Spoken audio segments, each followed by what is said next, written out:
Hey Raghunath, tell everyone about our Patreon community. Sure, Kaustubha. The Wisdom of the Sages Patreon community is an incredible online yoga resource. If you like the type of yoga wisdom and culture we share on the show, then our Patreon community is a great next step. This is a listener-supported podcast, and any level of sponsorship will unlock a wide range of live and archived classes, talks, and even workshops. Raghunath teaches, I teach, and we have a host of other excellent teachers on topics ranging from yoga philosophy, asana classes, storytelling, Ayurveda, kirtan, cooking, meditation, and a lot more. We even have an incredible online Bhakti 12-step recovery group. So if you want to check it out, go to patreon.com/wisdom of the sages. All right, let's get it on. Om Namo Bhagavate Vasudevaya. Om Namo Bhagavate Vasudevaya. Om Namo Bhagavate Vasudevaya.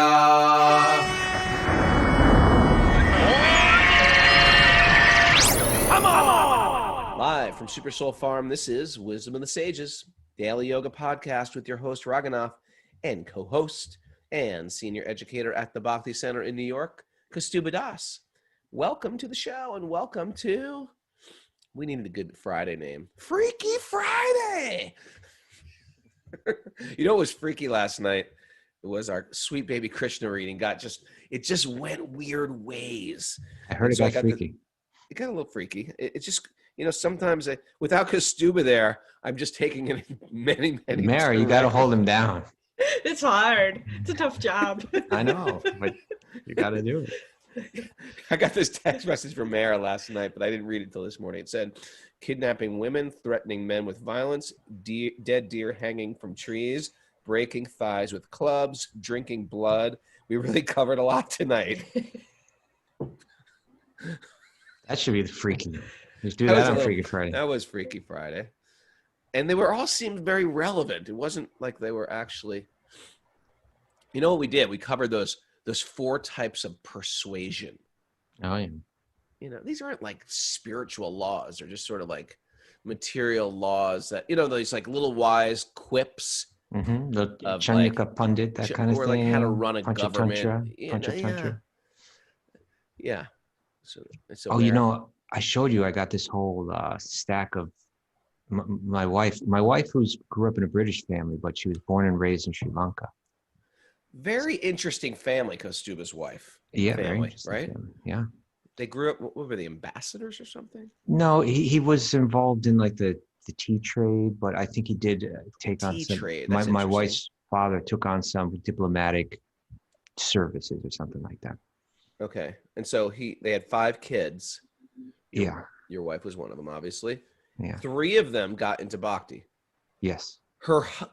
Your wife's brother is a Swami. Yes. He's like the best looking Swami ever, too. He's He's a handsome man. He's a handsome Swami. Yeah. Which is a problem. Right? Yes. Yeah. If the last thing, it's not necessarily a problem, but I mean, no, I wouldn't want to be a handsome Swami. If you're a Swami, you want to be like ugly. It helps to deter. Yeah, because you're already like a leader. You want to be a good-looking leader. It's a problem, I find. Yeah, I don't find it, but I would. I think my Swami, if I ever become a Swami, I'm going to be just fine.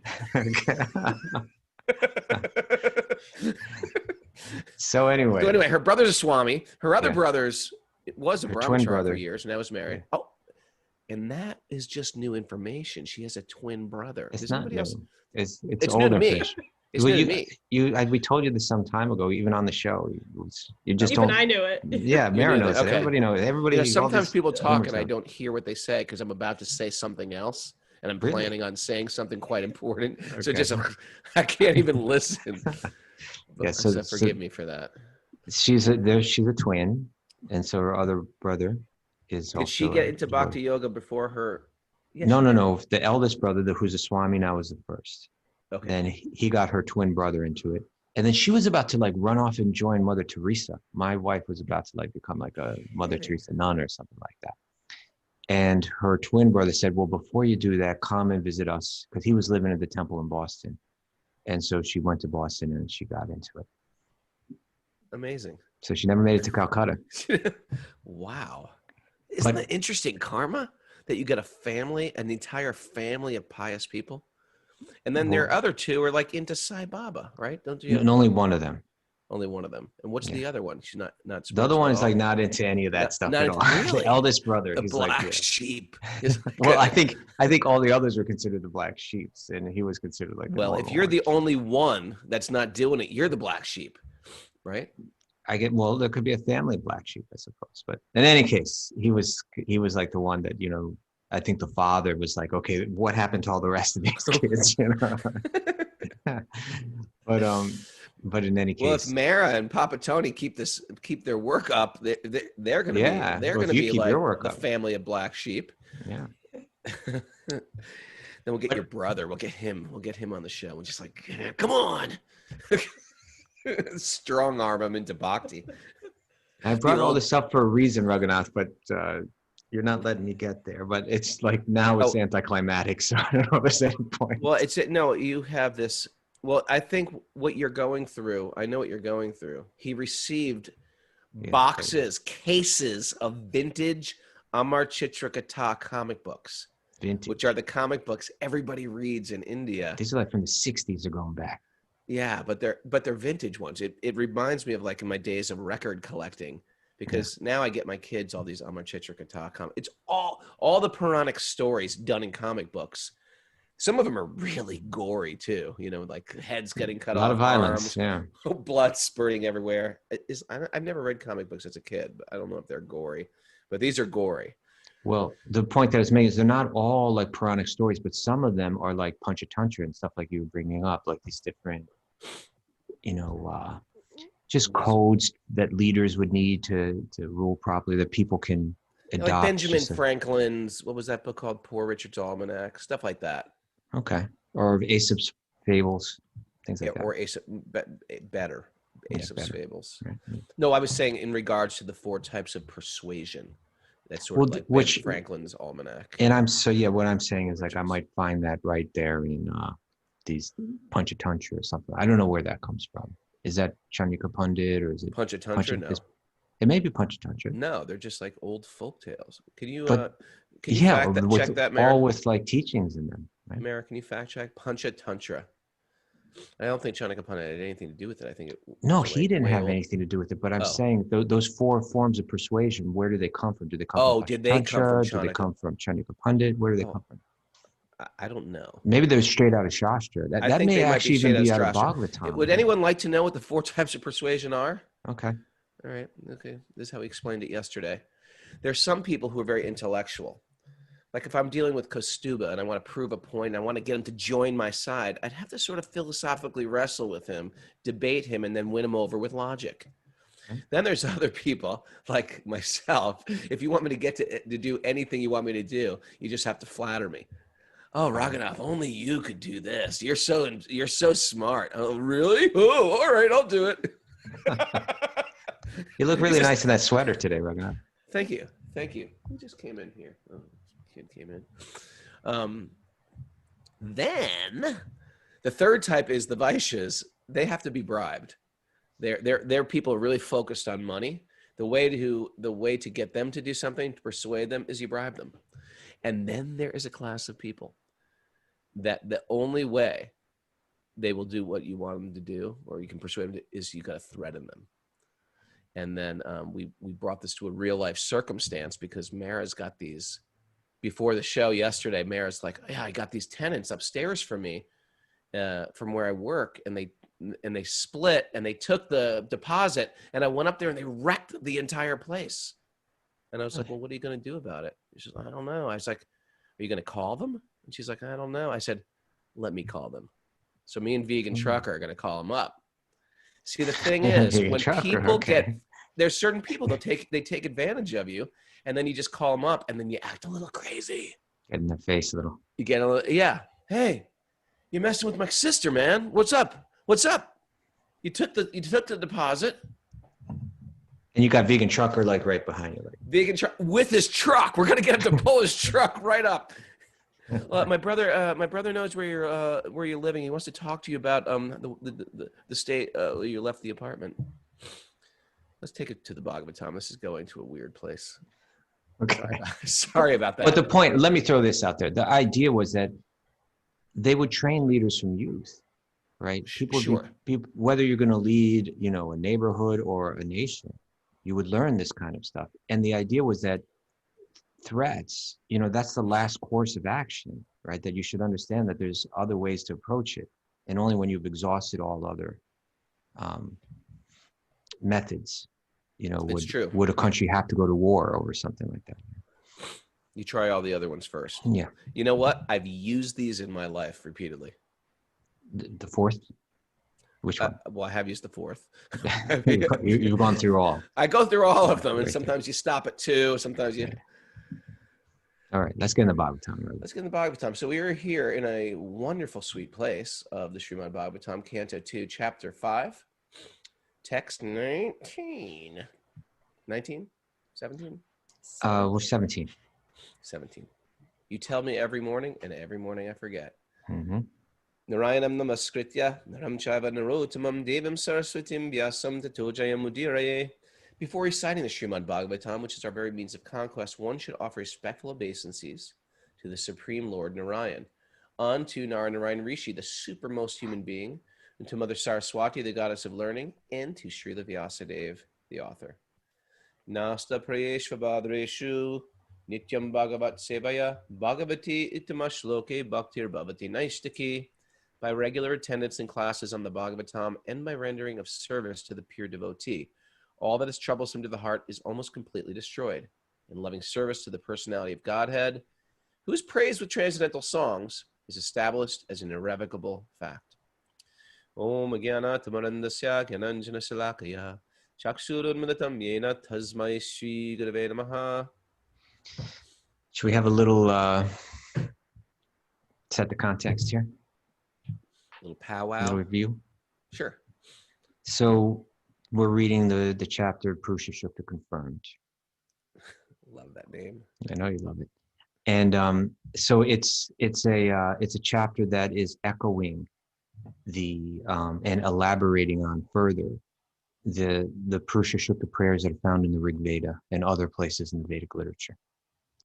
And these verses are being spoken to Narada by Brahma in answer to Narada's question about creation. Are you the creator? Is there some other creator behind you? How does creation take place? What's that all about? So Narada he's saying these prayers which are very similar to the Purusha Shukta prayers, which are the prayers that the Devas pray to Lord Vishnu. And Lord Vishnu is that Purusha. Now the word Purusha, it has different meanings. It could mean the enjoyer. It can mean the person. It can even mean like the man, like literally it has a male connotation, but it means man. And it's interesting because like the Purusha Shukta prayers speak of him as like the Purusha, right? It's hymns, glorifying Lord Vishnu for creating, and it's referring to him as the Purusha. It's just kind of like we say the man, like there's mankind. The man. But then there's also like the man, which is like, the head of it all, right? Like when someone's like particularly prominent or something like that, he's the man, And so these Purusha Shukta prayers are talking about the Purusha. Also, sometimes we'll clarify that or quantify that or qualify that by saying like Purushottama. Right, like this is the month of Purusha. Uttama Purusha. The Uttama Purusha, the highest. Topmost Purusha. Topmost, Purushottama. And those words will be used, you'll find those words throughout these prayers and so on. But so in that description, in verses that were, yesterday we read verses that were echoing the hymns of the Purusha Shukta about how this world is generated from the form of Lord Vishnu. And now we're going to hear, there's one verse in the Purusha Shukta, I'll read it right now. It says, the Purusha, the man, Lord Vishnu, the Purusha with 3/4 of his energy ascended above. Let me read this. It's a little, the editing is a It's a little, little clunky. yeah. The Purusha with the 3/4 of his energy ascended above the spiritual energy. His 1/4 of material energy becomes the creation again and again. Then he pervades this universe, comprising a variety of sentient beings and insentient objects. Okay, so we should talk about that just a little bit, right? Sure. That's the matrix. Yeah. Well, the matrix is going to be described here. So it's saying that you can take all of creation and divide it. Here's 3/4 and here's 1/4. And it's saying that 1/4 of it's the energy of the Purusha. It's all emanating from him. 1/4 of his energy is the material realm in which we live in, and 3/4 is the spiritual realm. Now, in one sense, that doesn't, you can't really do that. You can't really, because when the spiritual world is spoken of, it's spoken of as being like unlimited. So can you really say that there's 1/4 or 3/4? But we need something, right? Something for our mind that wants rational thought. Yeah, something. There's that we nothing can hold rational about the spiritual world. We can't fit it in this tiny little rational mind of ours. When you get into conceptions of unlimited time, like timelessness or unlimited space, it's like our mind can't really put that together. So you get this kind of construct. Okay, let's just think of it this way. If this is going to help you think of it this way, there's 1/4, there's 3/4. And so it's saying that we're living in the 1/4, the material realm. And then it mentions that 1/4 is created again and again. So in that 1/4, there's time, which is changing everything, which is, stimulating. We spoke of it almost like, what do we call it? Like the yeast or something like that, in the dough, right? It's making it agitating. Move. That was your word. Agitating. Yeah, it's agitating, making it move, making it shift. So the material realm, the 1/4, it's like going through creation and destruction, maintenance, destruction, creation, maintenance, destruction. It's in cycles. Whereas the 3/4, the spiritual realm, that's not going through that. That's like a stillness, a blissness. A blissness, and it's still variety in action, but just like without destruction. Right. So the bodies don't grow old and die there. The thing, the loss and the pain that goes with loss isn't present in the spiritual. When does the matrix come into this? Me and Kaustubha in our pre-show talk, we were saying this is going to be the matrix episode here. No, just hold on. Okay. And then it says, then he pervades this universe, comprising a variety of sentient beings and insentient objects. Sentient beings and insentient objects, like a bird, sentient being, a stone, insentient being. Exactly. Insentient thing. Yeah. Right. So in other words, the entire material creation is his energy. Although sometimes things that we think are insentient are actually real. Like some mountains are alive. Okay, but the planet is alive. Sure. The planet is a being. Yeah. There are certain things that are thrown in there, like a river, alive. Okay. That's a little easier. Rivers, if you hang out with rivers or look at rivers, there's like, this is a thing. This is a living thing. They speak to you? Cut it out. A lot of people say the river speaks to them. Yeah. Yes, it does. Yes, they do. Now you decide to go with it. Hudson Davy speaks to me on a regular basis. Okay. Hudson Prabhu.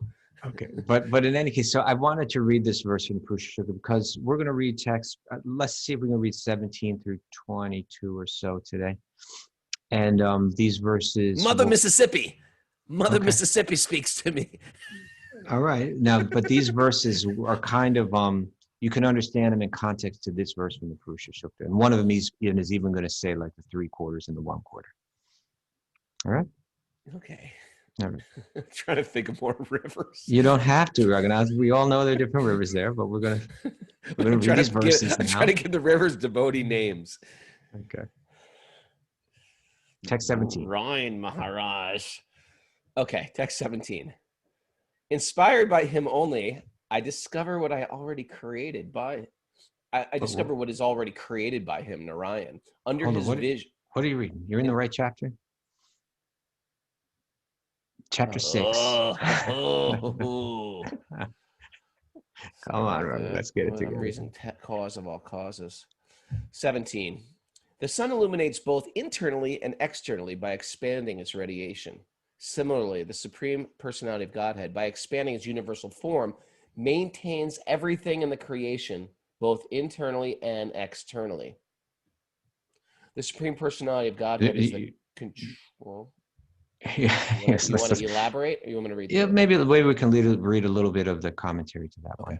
And let's just slow down. Let's read that one again. But let's make sure your mic is in front of you, right in front of you too, Raghu. Really? You sound okay, but it's been better. Ready? Yeah. So the sun, it illuminates both internally and externally. What does that mean? I mean, from the Vedic conception, they think of the sun in a different way, right? Like we just think of there's a person, the sun in there. You know, like there's a being. There's a being. That's just like you're saying. Certain things that we think of as insentient, the Vedic teachings are saying that it's sentient. So the sun illuminates both internally and externally. It illuminates our world, but it's luminous itself within. Similarly, the Supreme Personality of God, by expanding his universal form, maintains everything in the creation, both internally and externally. Now, this is from the commentary. The living entities who are residents of the spiritual as well as the material expansions. Because you see, Krishna has internal and external energies. Let's say that, right? Yeah. The internal energy is the spiritual energy, which is not subject to time, which is not the law of karma is not functioning there. It's this luminous, self-luminous, eternal energy. And then there's the external energy. And the external energy is that one quarter, the world in which we're living in, where the material energy is always shifting and always changing. Okay? Now, this is the point that Prabhupada makes. He says, the living entities, now we get to the matrix. You ready? Am I going to wake you up a little? Yeah. Okay. I'm up, man. The living entities who are residents of the spiritual, the living entities who are residents of the spiritual as well as the material expansions are his marginal energy, Tatashta Shakta. That means there's the internal energy, which is spiritual. There's the external energy, which is material. And then we, the jivas, Prabhupada calls the living entities, we are made of spiritual energy, but we often get covered and influenced by the material energy, confused by it, allured by it. You know? So he says we have the choice, right? There's the Tatashta Shakti, which means marginal, and they are at liberty to live in either of the energies, external or internal. Those who live within the spiritual expansion of the Lord are called liberated souls. That's the 3/4. Whereas the residents of the external expansion are called the conditioned souls. And Right, that's so us. this is the matrix. This is the matrix time. This is right? the matrix, because there's a liberty, This is right? the blue pill and the red pill. Yes, that's what that liberty here is that we have a choice, right? A choice of which path do we want to walk? The path, and this is going to come out later in text 21. So why don't we just keep reading, and it'll go into deeper into that. But the point is, we have a choice between reality or illusion, and that's our fundamental free will. We have the choice. We have the choice. Have you ever willingly? I'm going to ask Mara this.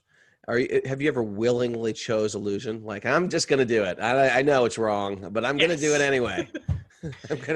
I'm going to call him. I'm just going to do it. It's like willingly choosing illusion.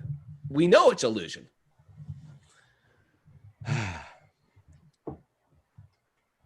Okay. Want to read the next text? Yeah. 18. 18, thank you. The Supreme Personality of Godhead is the controller of immortality and fearlessness, and he is transcendental to death and the fruit of actions of the material world. O Narada, O Brahmana, it is therefore difficult to measure the glories of the Supreme Person. The Supreme Personality of Godhead is to be known as the supreme reservoir of all material opulences by the 1/4 of his energy in which all the living entities exist. Deathlessness, fearlessness, and freedom from anxieties of old age and disease. Man, I guess that's a real anxiety.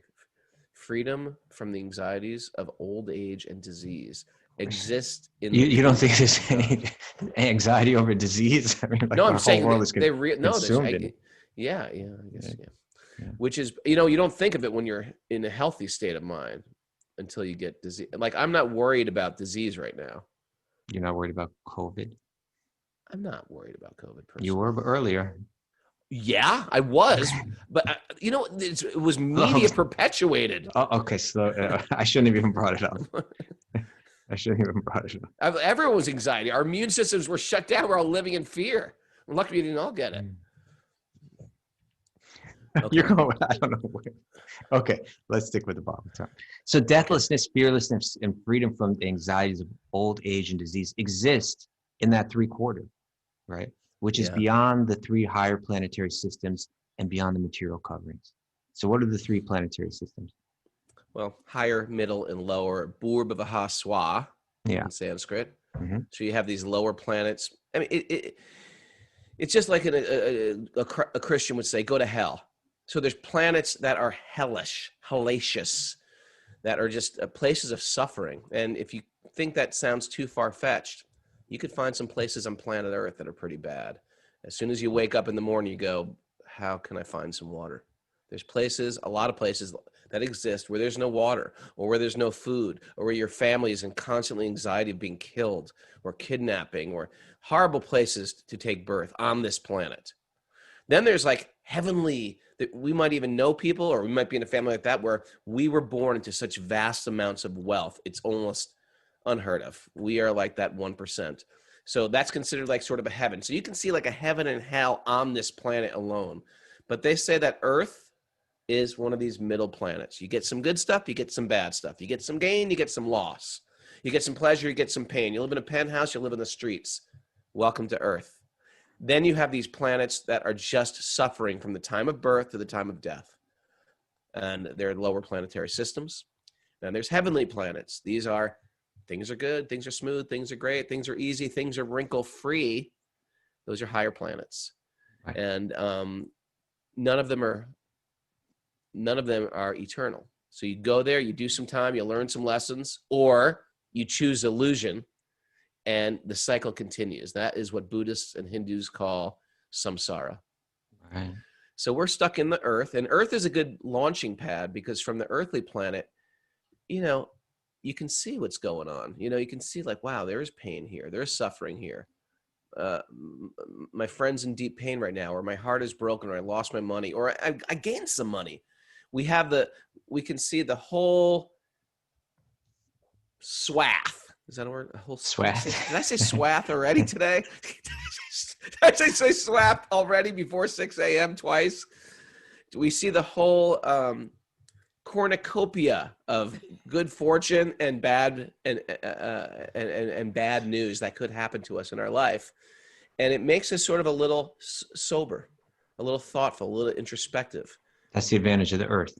That's the advantage of being on this planet. That's the advantage the demigods don't have. Matter of fact, we were reading yesterday in the Krishna book how the Kuru dynasty got incredibly proud. Why? Because they had great amounts of land, great amounts of wealth. They were all incredibly powerful warriors. Whenever you're in a position where you have a lot of good stuff, you can start to think, yeah, that's me. I got a great car. I got a great spouse. I'm in a great place in my life. I got a great career, and you get a little proud.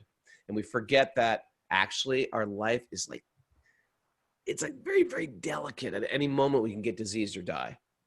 But from that position, we can get a little proud. So we always remember this in our life. We remember these, how delicate and fragile we are, because it keeps us very humble. And yeah.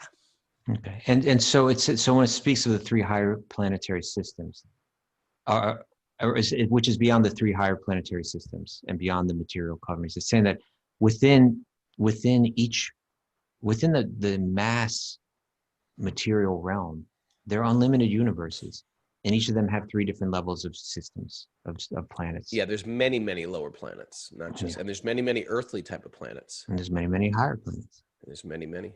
But that 3/4 is beyond that. And now it's mentioning that deathlessness, fearlessness, and freedom from the anxieties of old age and disease, they exist in that 3/4.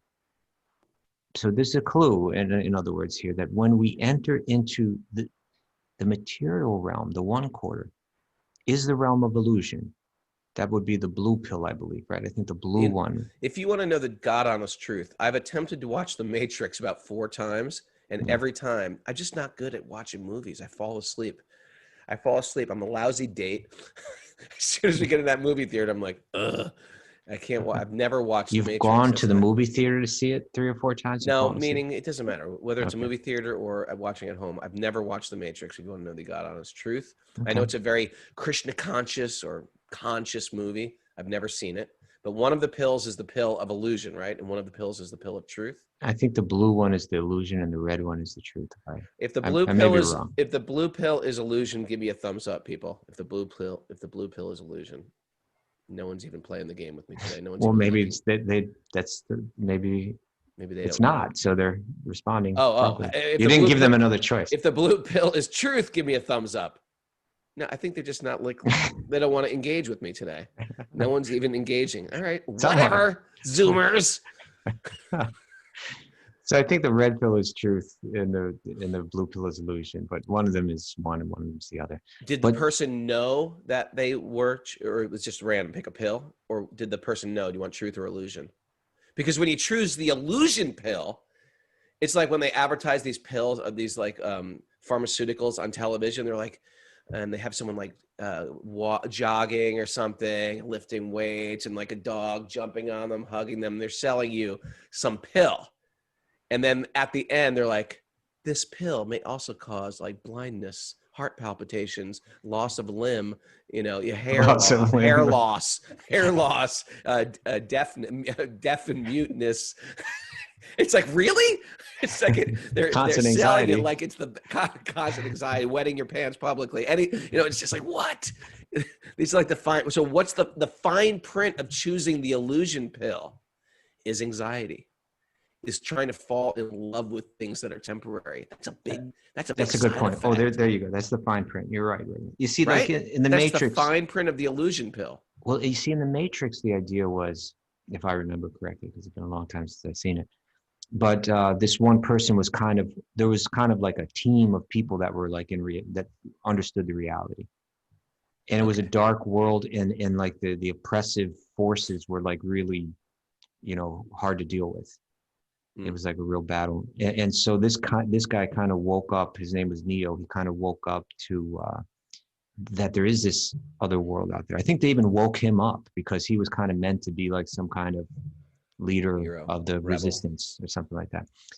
And so then when he gets woken up to the whole thing, it's kind of scary seeing that like there's this whole world where these horrible leaders, they've taken over everything. It's really dark and everything's been, do you want to fight that?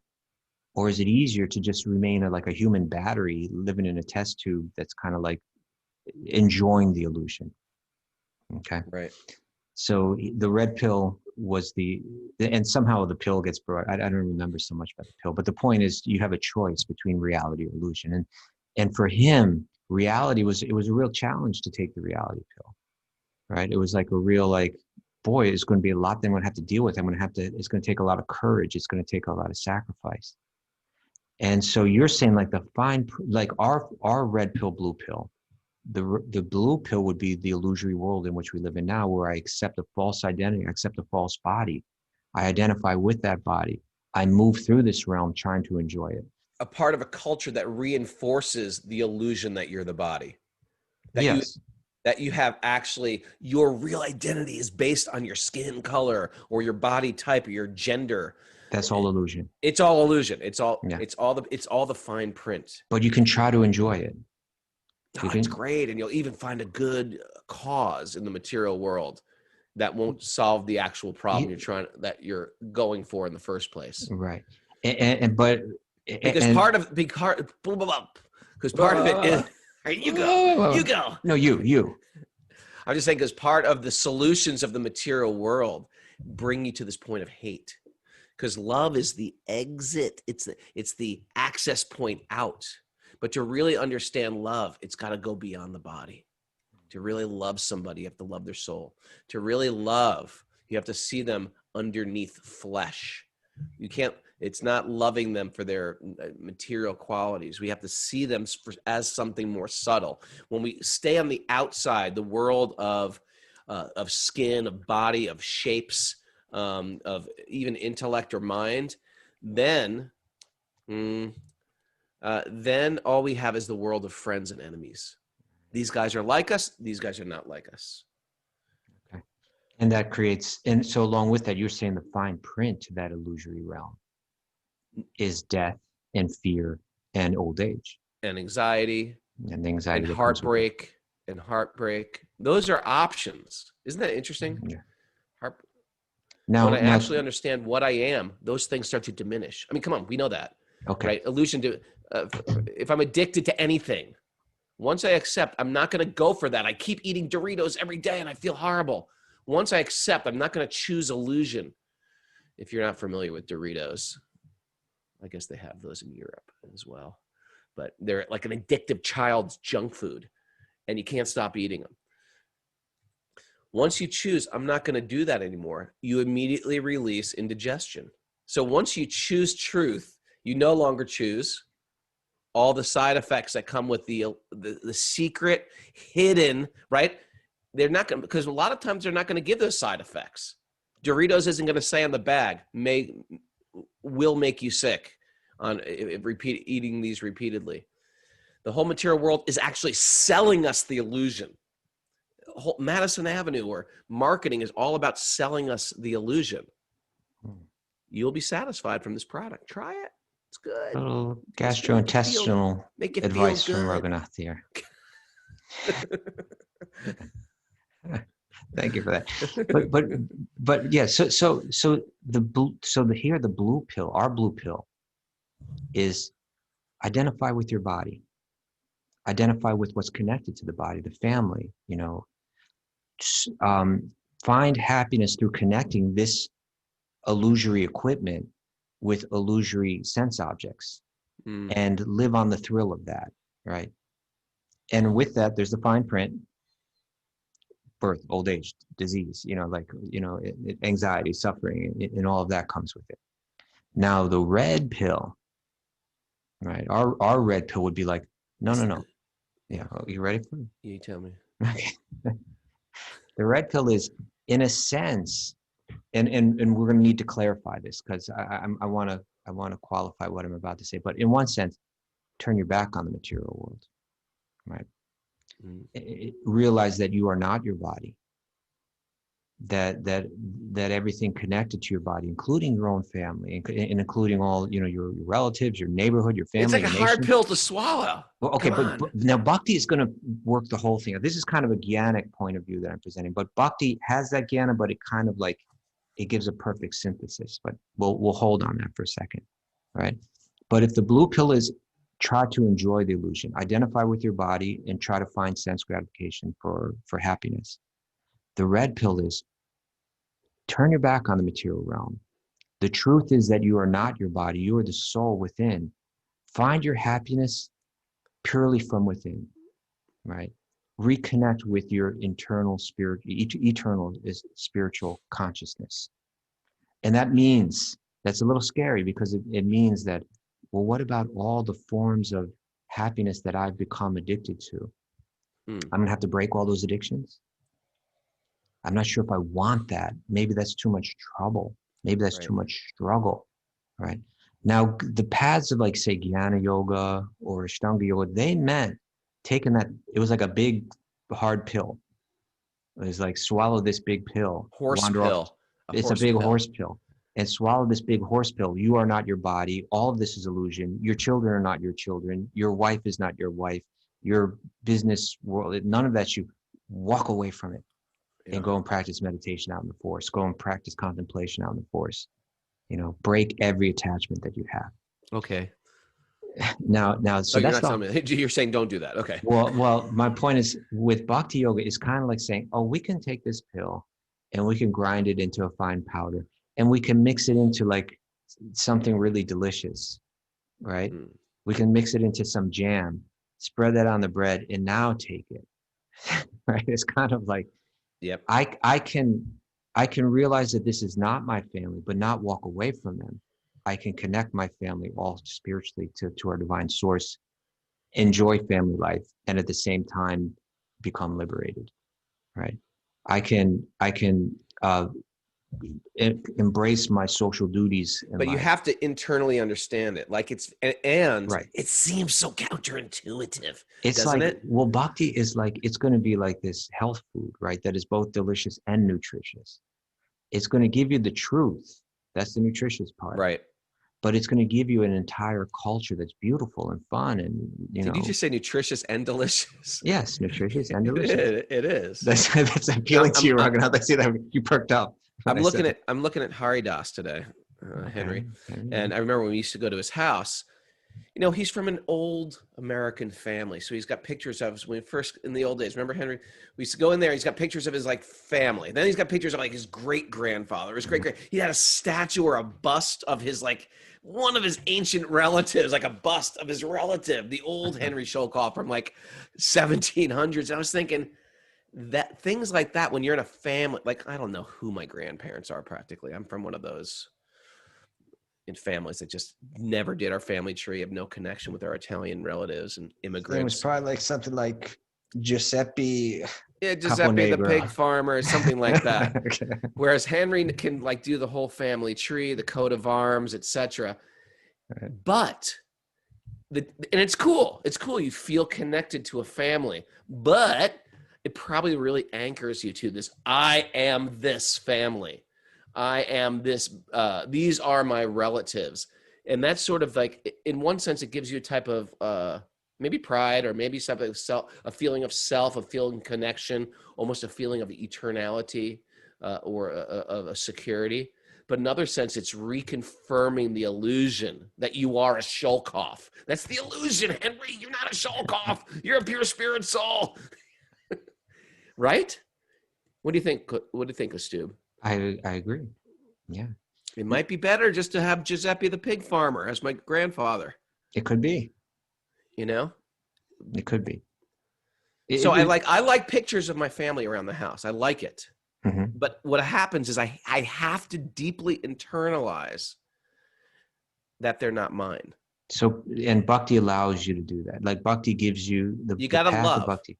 Yeah, You got to love, but you got to be detached. It's a delicate slack line of a balance. Like that's the thing slack about line analogy. okay. It's a That's slack line of a balance, because you got to love, but you can't be attached. That's the thing. It's hard, man. That's the thing about knowledge. It can make one, like when I say knowledge, I mean jnana. I mean the cold analysis of who we are and what this world is. That this world is an illusion and I'm spirit. If one's not careful, it can. This is what Rupa Goswami said. It can harden the heart, right? The renunciation, yeah. Yeah, the renunciation, yeah, like this cold analytical approach where you renounce the world. It can make the heart hard, which is really the opposite of where we're trying to get. The whole point is we're trying to soften that heart so that it can hold really beautiful sentiments for God and for every living being. And that's one of the symptoms of people advancing in bhakti. They naturally become more joyous. It's not like we're sticking our heads in the sand and don't accept the material plight of the body, of the family, of the nation. It's a plight. It's like it's a blight and a plight. We're just going to rhyme today stuff. Nutritious, ambitious. I know it's delicious. It's delicious, not ambitious. But the idea is we're not sticking our head in the sand. We talk about things that are real. That are real. Sometimes an atheist will accuse, you're just sticking your head in the sand. You just want some pie in the sky when you die. You're escaping reality. No, we're talking about this reality, temporality, disease, pain, addiction, going through the ringer, loss, heartbreak. We talk about that on a regular basis. That's real. But we're saying there's a way to not enter into that world. And that's the way to see that none of that stuff is actually me anyway. It's not me. And I have the choice to choose if it's me or not. Now, one thing I wanted to share with Nancy Rothman and Jiva about the 12-step program, because we have, if you don't know about this, we have a really good 12-step program that runs parallel. I can't say parallel because that means they don't join. They weave in and out with our bhakti. It's a bhakti recovery group. But one of those things that they say is Well, I'm in a 12-step group, you say, my name's Raghu and I'm an alcoholic. My name's Raghu and I'm a whatever. You admit your condition. And that's the one thing of the 12-step. I love the 12-step program, but the one thing is cementing ourselves to that name that I am this. Because all my red flags go off. I'm not that. I'm not an alcoholic, or I'm not a drug addict, or I'm not those things. I'm a pure spirit soul. My mind is an alcoholic, or my mind has been programmed to be like that. But I know I'm something transcendental to that. So you're both. I mean, it's both, right? Temporarily, I am this, but ultimately, I'm a man. I guess I can say I'm a man, but in the biggest picture, I'm not. Right. Okay, but you because just clarified years of problems with that statement. I'm both. There we go. Okay. Thank you, We can end the show now. You're welcome. The deep well of knowledge that you are. No, come on. All right. Well, we Where got we a few at? minutes left. Why don't we go ahead and read? You got 4 minutes, sir. Okay. Well, I don't know. Let's go ahead and read text 20. Just got a text from my wife. The sheep are out. Oh, boy. Okay. These are the type of text messages I get in the morning. The sheep are out. All right. Text 20. The spiritual world. Wait a second. Text 20 or 21? Yes, 20. The spiritual world, which consists of 3/4 of the Lord energy, is situated beyond this material world. Good to know. And it's especially meant for those who will never be reborn. Others who are attached to family life and who do not strictly follow celibacy vows must live within the 3 material worlds. So I guess they're saying celibacy vows because it's not just sexual, but truthfully, if you're living in a sensual place, like my pleasure comes through this machine, what it does is it cheats you out of your internal happiness because you're convinced, like, to get pleasure, I got to go there, not inside. Yeah. And all the yoga systems are encouraging us, don't go out, go in. Don't go out, go in. The term that's actually used is the Griha Medha. Means So the home. This one who's centered around the home, right? And all the enjoyments that the home provides. And so it says that here this verse is saying is that the 3/4, the spiritual realm, is meant for the aprajana, for those who are not meant for rebirth. And the material realm, so here's just a huge clue, about the kind of essence of what material life is. It says, it calls that person the Griha Medha, the one who's made the determination or is under the illusion, who's taken that blue pill and has been convinced that true happiness is found through materialism, through sexuality, through the joy of family life, et cetera, et cetera. Again, the Jnana yogi is going to turn their back on that. The Bhakti-yogi is going to know how to synthesize it all. Walk the slack line. But it's important to hear, and the Bhagavatam is going to help us hear this again and again and again. It's not saying that we need to turn our back on our family. The Bhagavatam is actually saying you don't need to do that. But you do need to understand, what you do need to understand is that Atma Supersidity, which is the phrase that the sages and Naimisharana use right at the very beginning of the Bhagavatam. How do we find complete satisfaction of the soul? That the complete satisfaction of the soul is ultimately found by reviving your spiritual nature and connecting to God. It's ultimately found through Bhakti Yoga. You know what I love, G? You know what I love about this? It's not just like some force saying, thou shalt not have fun. Right. It's giving you the reason. You can go have fun through your senses. The problem is it's got a beginning and an end. It's going to end. It's not going to actually give you what you want. Don't go out, go in. That's like the ongoing message. It's not just a bunch of warnings. God is not some Debbie Downer. Just sit at home and be miserable. Then you'll get God. It's actually giving you advice for genuine pleasure instead of. Yeah. We're going to leave it off there. You can't leave it off. It's like Mad Libs. You figure it out yourself and write the word in. Europeans don't even know what Mad Libs is. But I did find out from the message board that they do not have Doritos in Switzerland. do you think about that? Yeah, they're better off. Thanks, Rudy, Red for chocolate. joining us. We got a good morning Zoom group, although none of them engaged with me today. They were just trying to get them to do mudras for me. None of them were like nothing. They're giving me nothing today. Now, Mara, is there anything going on Patreon today? No, there's not. Friday's a slow day off. Friday's a slow day on Patreon. Right. And Raghu, what's tomorrow? Tomorrow is Sleeping Saturday.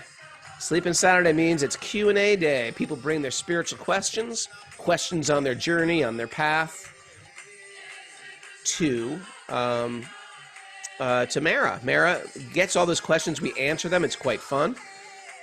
And then we're gonna bring Dunya on, I think, right? Tomorrow. Also, did we talk about that privately? You sent something, a note, yeah. I don't know. Anyway, Maybe. we'll tell you tomorrow. We're gonna walk on tomorrow morning, and then we got a very special guest Sunday. Indra Jumna Swami. Indra Jumna Swami, I love this man.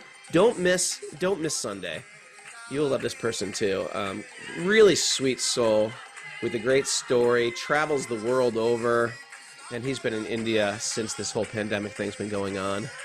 And I wish I was with him right now, but we're all going to be with him on Sunday. So join us Sunday. It's also 8 o'clock. I'm looking at this whole screen right now. I'm thinking, who the hell is splitting wood? But sure enough, it's Krishangi. She's splitting wood out there in the Finnish forest. She's deforesting Finland for us. Thank you. Yeah. Radhe!